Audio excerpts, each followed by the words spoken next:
Assalamualaikum warahmatullahi wabarakatuh. Salam sejahtera untuk kita semua, teman pemilih, warga Pangandaran. Kita ketemu lagi dengan podcast KPU Kabupaten Pangandaran. Pada siang hari ini kita akan podcast dengan Ketua KPU Kabupaten Pangandaran, Pak Muhtadin, yang lebih dikenal dengan Kang Muhtadin.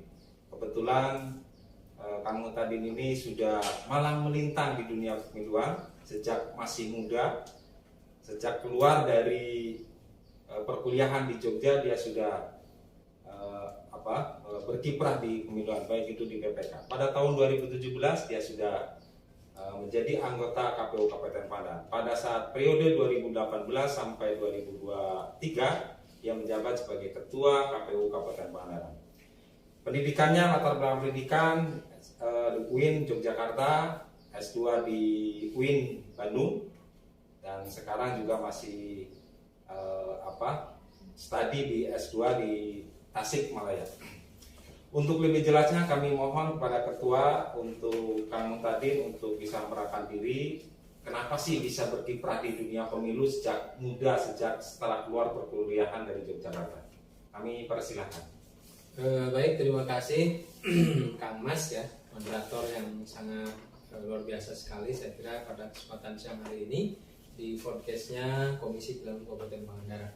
Teman-teman dan juga moderator yang saya hormati, bagi saya bicara soal pemilu itu sebenarnya adalah sesuatu yang sangat penting, dan tentu karena sejak di kampus kebetulan saya terlibat di Komisi Pemilihan Umumnya kampus begitu, dalam pemilu raya, dalam event di kampus, sehingga ada semacam ini interest sekali, ini sesuatu yang menarik. Dan saya kira dalam konteks dunia kesejarahan sosial politik Indonesia, pemilu itu ataupun namanya elektoral itu adalah memiliki peran yang sangat strategis menurut saya, adalah bagaimana kemudian pemilu itu sesuatu yang penting, karena dalam proses pemilu melahirkan sebuah rekrutmen, pola, sistem, dan juga mengisi jabatan-jabatan penting dalam sistem politik Indonesia, sehingga kemudian interest. Kemudian selanjutnya bahwa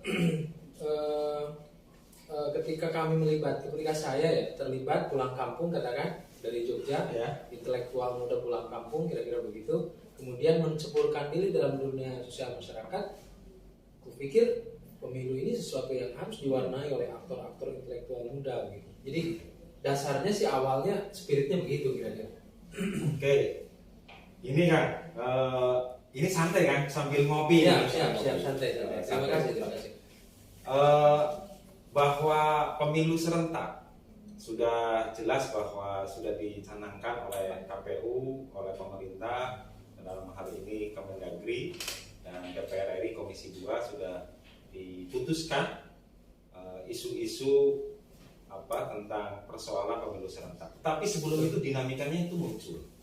Ada pemilu ditunda, perpanjangan masa priorisasi, masa jabatan presiden dan sebagainya. Ini supaya mengklirkan semuanya, khususnya untuk para pemilih, warga Pangandaran yang masih simpang siur dengan isu-isu tersebut. Bagaimana nih isu-isu tersebut bisa mengkanter supaya dalam proses pemilu serentak itu bisa dilaksanakan dengan baik, khususnya di Kabupaten Pangandaran. Baik, terkait isu penundaan pemilu ya. Jadi begini. Dalam konteks dinamika politik, opini, persepsi, atau juga opini politik para aktor-aktor politik, terutama teman-teman kita yang ada di Senayan, saya kira itu mereka sesuatu yang wajar, dan itu bagian dari proses dinamika politik. Bagaimana kemudian kemarin kita disuguhi ya oleh para aktor-aktor politik kita, pendapat, opini, harapan, termasuk juga barangkali beberapa hasil-hasil diskusi dan dialektika politik yang menyampaikan bahwa ada isu penundaan pemilu, ada penambahan periode presiden menjadi 3 periode begitu. Jadi begini, pada aspek dinamika isu itu tak masalah, sesuatu yang wajar. Tetapi kalau saya sebagai penyelenggara pemilu, sebagai ketua KPU, tentu ini perlu kami sampaikan kepada masyarakat bahwa pelaksanaan pemilu itu dengan hasil daripada keputusan bersama antara KPU dengan penyelenggara yang lain yaitu Bawaslu, DKPP, kemudian dengan pemerintah dalam hal ini Kemendagri, kemudian juga DPR dalam hal ini Komisi 2, kemudian melakukan rapat bersama RDP dan kemudian diputuskanlah untuk merespon dinamika tadi, karena pertama, selain dinamika penundaan pemilu itu ada problem lain yang secara teknis perlu dipersiapkan dan seterusnya. Kalau terjadi penundaan dari aspek yuridis, di situ ada pelanggaran terhadap konstitusi. Selain harus ada proses perubahan konstitusi dan seterusnya, ini juga merupakan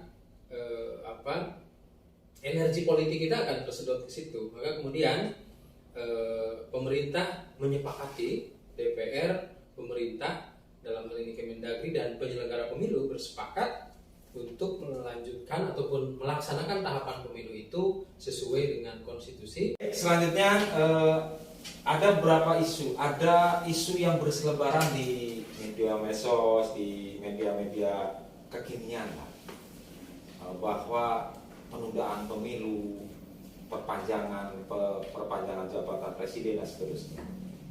Ini bagaimana untuk merespon supaya pemilih di Pangandaran khususnya, teman-teman pemilih khususnya, bagaimana nih ada isu-isu tersebut? Kita ketua sebagai ketua lembaga KPU Kabupaten Pangandaran untuk bisa merespon itu, bisa meyakinkan bahwa pemilu serentak bisa dilaksanakan apa enggak sih gitu. Ya. Jadi kami merespon beberapa isu itu. Kami mohon kepada ketua untuk bisa menjelaskan secara terinci bagaimana dari sisi regulasi, dari sisi tahapan dan seterusnya. Kami mohon bisa merespon hal itu, isu-isu yang berkembang pada saat ini. Baik, terkait dengan dinamika penundaan ya kemarin ya, kami dibicarakan ya, perpanjangan masa jabatan presiden. Begini, pada aspek politik tentu ini menjadi sesuatu yang dinamika yang opini yang boleh-boleh saja mewacanakan, berkembang. Tetapi bagi kami sebagai penyelenggara pemilu, pertama tentu sebagai lembaga negara penyelenggara pemilihan umum, kami tentu tegak lurus pada konstitusi. Dan yang kedua, perkembangan terakhir, dan ini masyarakat Kabupaten Pangandaran, teman-teman pemilih harus diketahui bahwa pelaksanaan pemilu tidak ada penundaan. Itu perlu kami sampaikan. Clear. Tidak ada penundaan. Ini hasil daripada rapat dengan pendapat antara KPU, Bawaslu, dan DKPP sebagai rumpun penyelenggara pemilu amanah undang-undang. Kemudian bersepakat dengan pemerintah dalam hal ini Kementerian Dalam Negeri, kemudian juga DPR RI Komisi 2 bersepakat untuk melaksanakan pemilihan umum yang akan digelar pada hari Rabu tanggal 14 Februari tahun 2024. Dan ini sudah dituangkan dalam keputusan Komisi Pemilihan Umum Republik Indonesia nomor 21 tahun 2022. Sehingga dasar untuk melaksanakan pemilu tahun 2024 sudah clear. Sudah sangat clear sekali bahwa pemilu 2024 akan dilaksanakan pada hari Rabu tanggal 14 Februari tahun 2024. Begitu. Oke. Teman pemilih, warga Pangandaran, sudah clear ternyata isu-isu penundaan pemilu serentak, isu tentang perpanjangan masa presiden ternyata sudah diklirkan oleh para penyelenggara, oleh para pemerintah, khususnya dalam hal ini Kementerian Dalam Negeri, rumpun penyelenggara yaitu KPU, Bawaslu, dan DKPP serta DPR RI Komisi 2 sudah clear dan tertuang dalam SK KPU nomor 21 tahun 2022 bahwa pelaksanaan pemilu serentak dilaksanakan pada hari Rabu tanggal 14 Februari tahun 2024. Oke Ketua, setelah kita tahu bahwa penundaan atau semacam perpanjangan isu-isu yang tadi berkembang, apa nih yang sudah dilakukan oleh KPU RI? Apakah KPU Pangandaran khususnya dalam pelaksanaan ya disebut secara sederhana tahapan lah sebelum dilahirkan tahapan di KPU RI. Ini apa yang ini sudah dilakukan oleh KPU Pangandaran? Oke, terima kasih. Kang Mas ya, moderator yang luar biasa.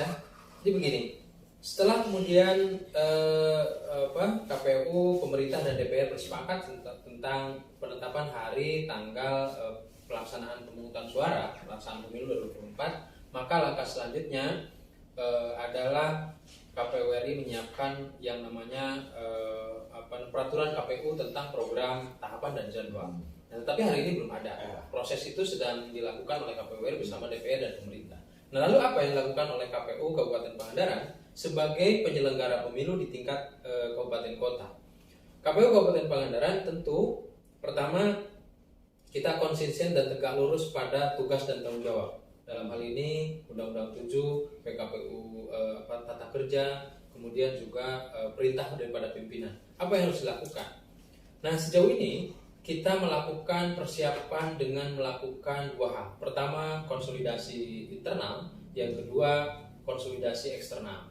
Nah, pada level konsolidasi internal, kita mencoba melakukan satu metode penguatan kelembagaan.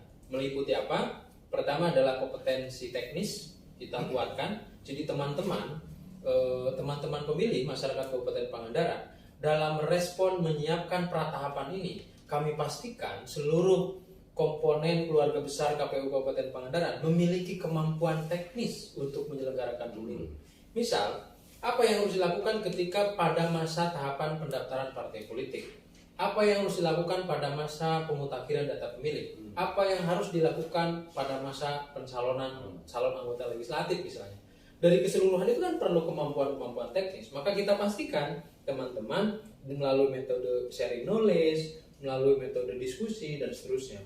Itu pada level kompetensi teknis. Selanjutnya adalah kompetensi manajerial. Teman-teman di lingkup Komisi Pemilihan Umum kan terdiri daripada ketua, komisioner KPU, sekretariat yang terdiri dari Pak Sekretaris, terdiri dari para kasubag dan juga teman-teman staf. Semuanya harus memiliki kemampuan manajerial.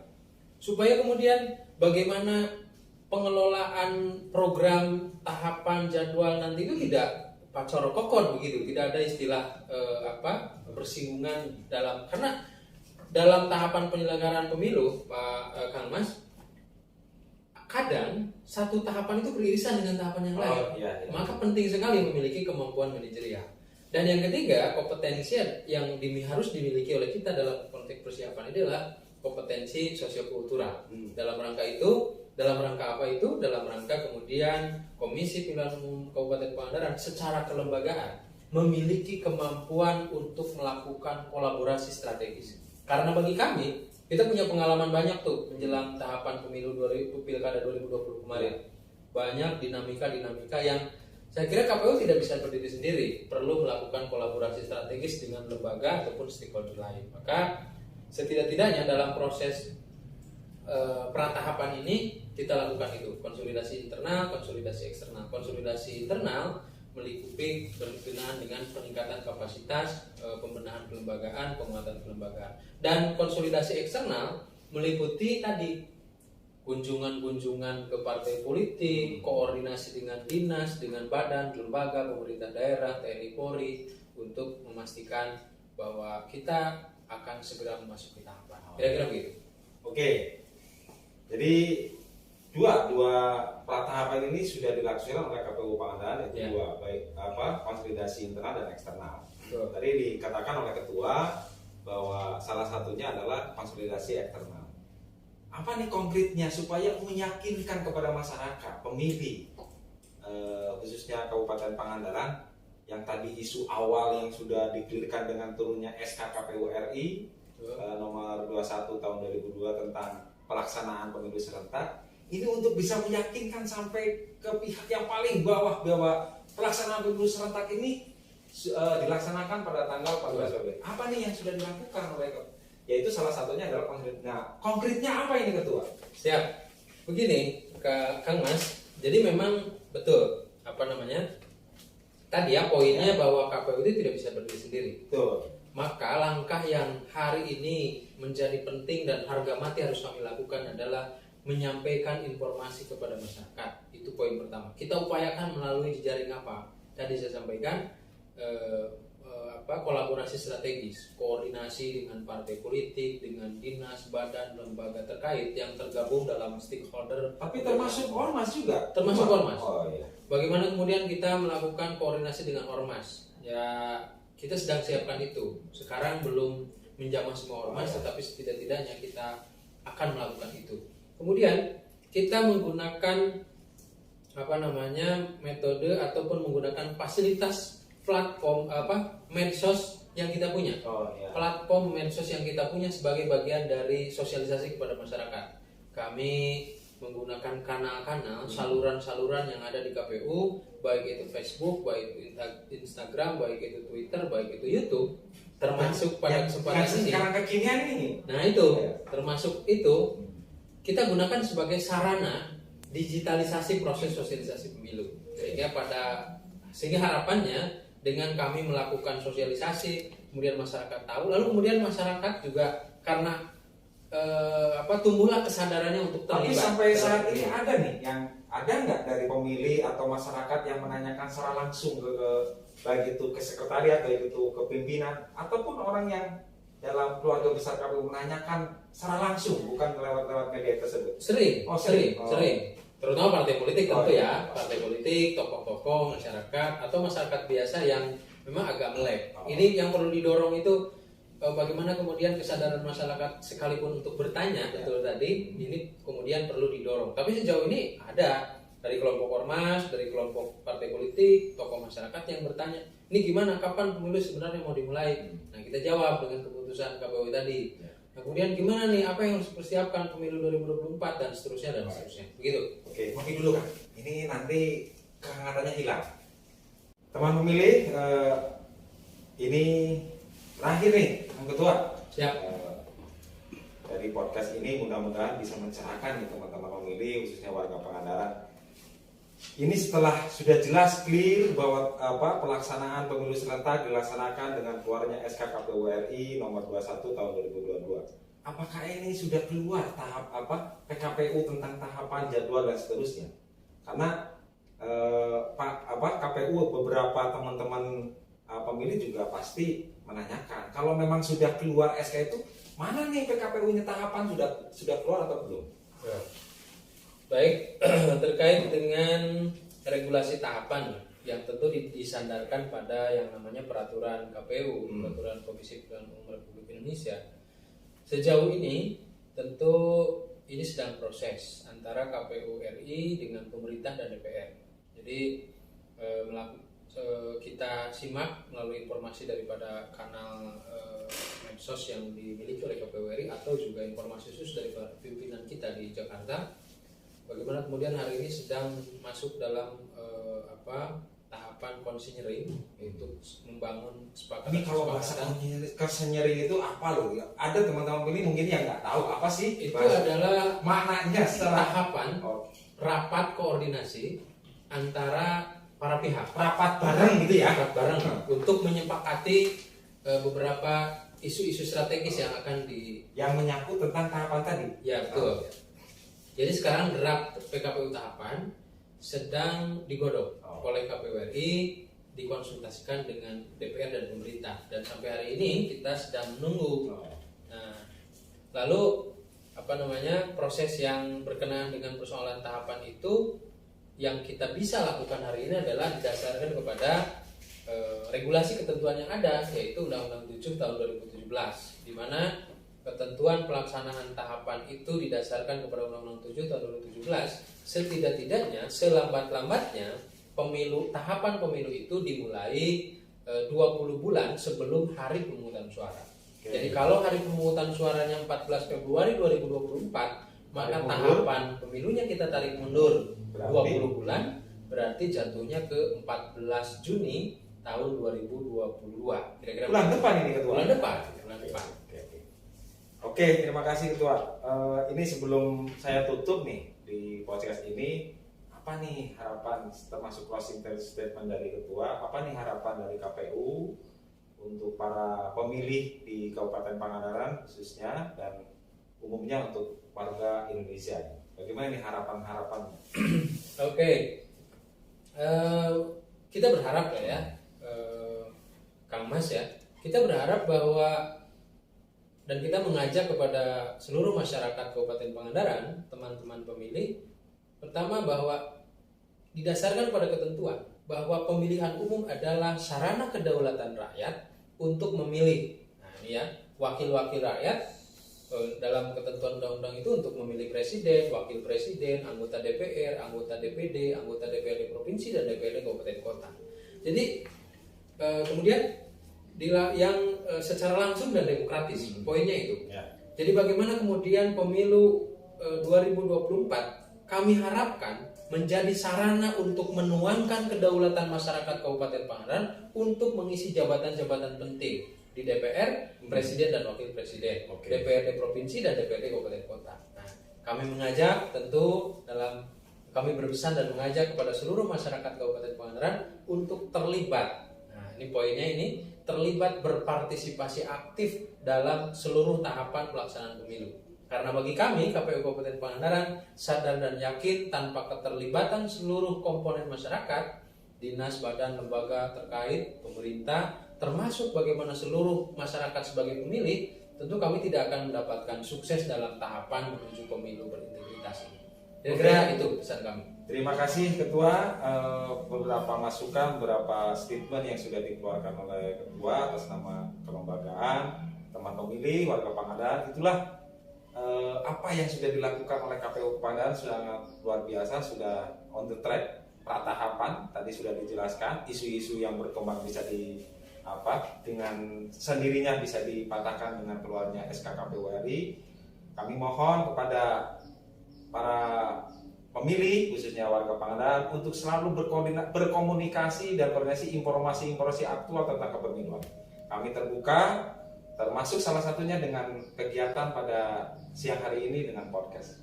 Terima kasih Ketua atas waktunya. Mudah-mudahan sehat selalu, berkah selalu, dan dalam kepemimpinan sukses dalam proses pemilihan serentak 2024. Terima kasih dari saya, Kang Mas Kuli. Mudah-mudahan proses ini sangat membantu informasi kepada warga Pangandaran, warga pemilih, teman pemilih dalam proses tahapan pemilu serentak 2024. Terima kasih. Assalamualaikum warahmatullahi wabarakatuh.